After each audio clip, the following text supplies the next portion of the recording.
Uma nova disputa bastante acirrada movimenta o setor de infraestrutura e põe as distribuidoras de energia em pé de guerra contra a regulamentação do governo. É uma regulamentação específica e as concessionárias estão se mobilizando para barrar uma contratação obrigatória do chamado posteiro. Seria uma empresa privada que ficaria responsável por gerenciar a exploração comercial dos postes de rua com o setor de telecomunicações. E as empresas de energia, gente, querem evitar esse intermediário e estão em alerta, depois de um parecer da Advocacia Geral da União que interpretou a cessão desses postes como uma obrigação, seguindo um decreto do governo federal, inclusive. A polêmica, gente, envolve cifras bilionárias, impacta diretamente a organização dos fios nas cidades e os custos envolvidos nessa operação. Vamos entender um pouco mais sobre esse cenário, que inicialmente parece muito técnico, mas pode também impactar na rotina, no dia a dia, também do brasileiro que anda pelas ruas e percebe os fios espalhados pelas ruas. Vamos conversar com a nossa colunista do CNN Infra, Joísa Dutra. Joísa, bem-vinda por aqui, uma boa tarde para você. Boa tarde, Muriel. Quem diria que o poste seria tema de agenda? É muito curioso. Essa figura que fica lá imóvel, né? Que fica lá imóvel e tudo e contribui tanto para a prestação de serviços de infraestrutura. Inclusive, acho que as pessoas claramente percebem que grande parte daqueles fios que lá estão sequer são fios da rede de eletricidade. Eles já refletem o compartilhamento de infraestrutura entre dois setores críticos, telecom e eletricidade. Exato, eu queria justamente que você explicasse pra gente essa diferença, porque os postes eles estão lá, mas eles são alugados, né? Queria que você explicasse para quem não entende um pouco sobre esse processo, para que a gente comece a entender o que está em jogo nessa discussão.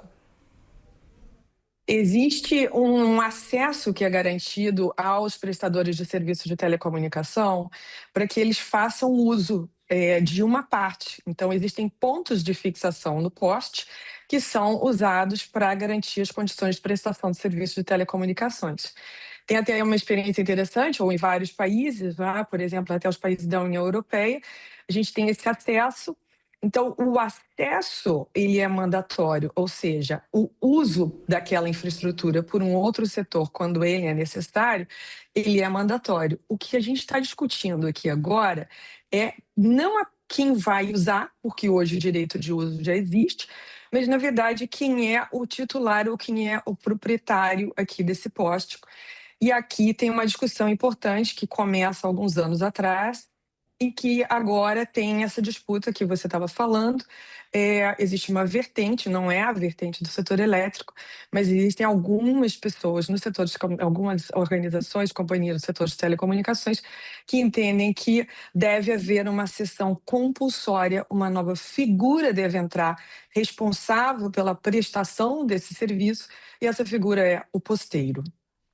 Super interessante esse ponto para a gente começar a entender um pouco mais sobre essa discussão, porque no fim das contas virou uma disputa direta entre a ANEEL e a Anatel, né? Também queria entender um pouco mais sobre isso e o que esperar daqui para frente dessa discussão, porque a gente tem distribuidoras que se mostram contrárias à chegada desse posteiro. Como é que fica essa discussão e o quanto que isso pode impactar, por exemplo, até o consumidor, o pessoal que caminha na rua normalmente, né? Todos nós. A necessidade dessa articulação entre os prestadores de serviços de infraestrutura, ela existe desde sempre. E essa necessidade de regulamentar conjuntamente, ela já data até do século passado. Esse movimento acho que começa em 99, 2000, 2001. A gente tem uma revisão desse regulamento em 2014. E aí, agora, haveria uma nova revisão. Eu estava falando, as agências não concordam. A ANEEL e a Anatel têm visões distintas sobre o tema. Na verdade, até entender o que é uma visão da agência é algo difícil, porque a agência tem lá um conjunto de dirigentes que vota, e ao longo do tempo, ao longo dos anos recentes, inclusive lá na ANEEL, já houve visões distintas sobre o tema. A visão mais recente, que foi inclusive objeto de uma deliberação em dezembro do ano passado, ela entende que não deve ser compulsória essa cessão para essa figura do posteiro. Deve haver um espaço, sim, para um caminho facultativo para essa prestação de serviços. O que acontece? Como você estava falando, as cifras são bilionárias, sim, são mais de 3 bilhões de reais de receita por ano, são mais de 50 milhões de postes, e existe um conjunto deles, na visão da Anatel, que não tem condições adequadas de prestação de serviço. Mas daí a gente dizer que a solução desse problema passa por introduzir uma nova figura compulsoriamente, vai uma longa distância. Eu vou dar um exemplo. Imagina que essas imagens aqui, estou imaginando que sejam de São Paulo. Hoje, São Paulo vive ali tensões muito importantes aí nas condições de fornecimento, que estão aí quase desembocando ou discutindo a possibilidade da caducidade de uma concessão de distribuição, seria no caso da Enel. Um dos pontos ali é, de fato, essa capacidade de resistir, a resiliência a eventos climáticos extremos. E um dos pontos dessa disputa é que quando ocorre, por exemplo, um temporal, cai uma árvore, tem o manejo da vegetação que precisa se articular com a distribuição de eletricidade para reconstituir, para restituir as condições adequadas de serviço. Agora, em sendo mandatória essa sessão, vai haver um terceiro agente a entrar ali. Então, na hora de fazer um reparo, tem alguém que é responsável pelo poste, alguém que é responsável pela rede de eletricidade e alguém lá responsável pelo manejo de vegetação. Me explica, ô Muriel, quais são as chances disso melhorar a vida? Pois é, exatamente. E já aproveito para te perguntar também, Joísa, diante desse cenário, o quanto que isso pode afetar, por exemplo, na conta de luz do consumidor? É muito importante. Então, dois elementos são fundamentais aqui de avaliar. Primeiro, esse caminho, esse encaminhamento que está sendo discutido, ele de fato conduz a uma melhoria na qualidade do serviço, que é disso que se trata. A gente precisa ter um serviço prestado adequadamente. E o outro elemento é, mas a que preço? A orientação aqui é que, de fato, devem se buscar referências ou parâmetros que estejam orientados para custo. Hoje, uma parte fundamental, uma parte muito importante da receita que as distribuidoras arrecadam com esse compartilhamento do poste, ela é canalizada para reduzir as tarifas dos consumidores.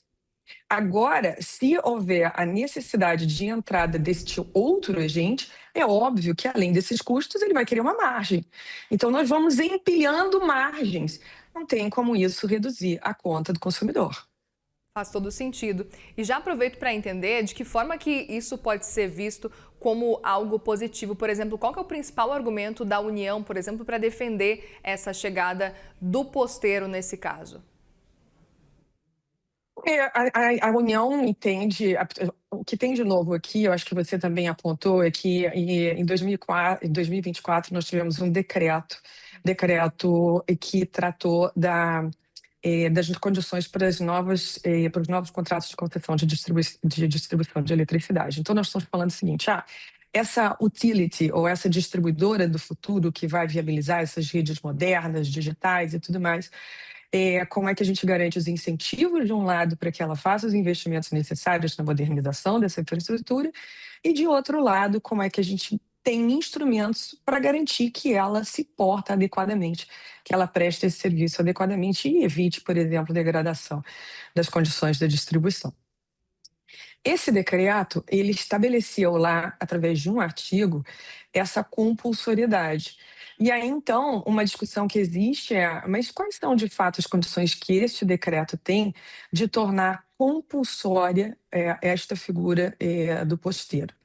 Aí é que reside um pouco da contenda, da disputa que hoje está sendo travada entre alguns agentes do setor de telecomunicações e a Anatel, de um lado, e a visão hoje preponderante tanto na ANEEL quanto na distribuição de eletricidade. Então, a visão até talvez do próprio Ministério de Minas e Energia, ali traduzida nesse decreto, que agora foi discutido no parecer da AGU, é de que esta cessão compulsória vai garantir adequadas condições para a prestação do serviço.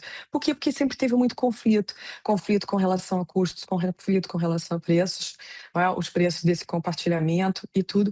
Mas dizer que, na verdade, a introdução deste agente, dessa figura, vai resolver o problema, talvez introduzir um ruído para poder lidar um conflito. E só um ponto, vamos entender o seguinte: o desafio que está colocado para a distribuição de eletricidade na transição energética é enorme. A gente precisa separar aquilo que é importante e é urgente, tá? E não adicionar mais camadas de custos, inclusive de transação. Joísa Dutra, colunista da CNN Infra, obrigada mais uma vez, viu, pela presença. Quem diria que a gente ia falar do poste um dia, hein, Uriel? Quem diria? E usar a palavra posteiro, que eu confesso que eu não conhecia, mas agora aprendi. Obrigada, Joísa. Obrigada, Muriel. Boa tarde. Obrigada.